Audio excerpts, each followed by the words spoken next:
So it's that time of year again, annual report time, when everyone's scrambling to get their numbers together and tell their story about how they did this past year. So we're going to talk today about how companies can use this great opportunity to actually express their brand. Many times we find we get things in the mail and we're like, oh God, not another boring annual report when it's all tiny letters and numbers and it's black and white. How can companies really leverage this and use it to tell a story about their company and to paint a picture of who they are, what their culture is, what's the emotional connection that they want to make with this target audience when everyone is very receptive and waiting to get the annual report. So today, we're going to talk about some key things to keep in mind as you put together your annual report. One of the first things that you want to think about is the voice. What is the voice that you want to use in your annual report?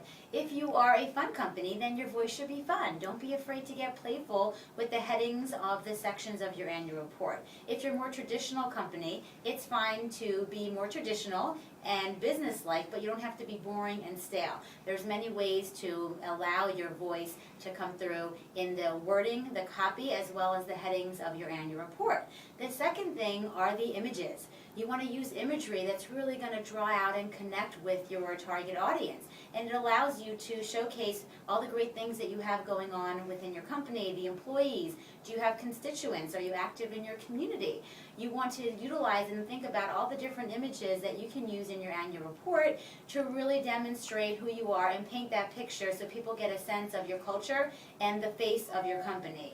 The next is the numbers. The numbers are all what this annual report's about, right? We want to highlight the financials and how great we did last year, and hopefully everyone had a successful year. So how can we make those numbers stand out and tell the story so that people don't actually have to find and say, okay, what does that chart say? Which ones am I supposed to pay attention to? You want to allow the graphics and the colors and make them really stand out so that people cannot miss the story that you're trying to communicate to them with the numbers. Lastly, the delivery. You've done a great job. You've worked hard. You've put together this awesome annual report. Don't forget the details and the delivery. There's many different things you can do in production and the actual delivery to highlight certain aspects. You can use varnishes, you can use certain coatings, and even the actual packaging of the annual report.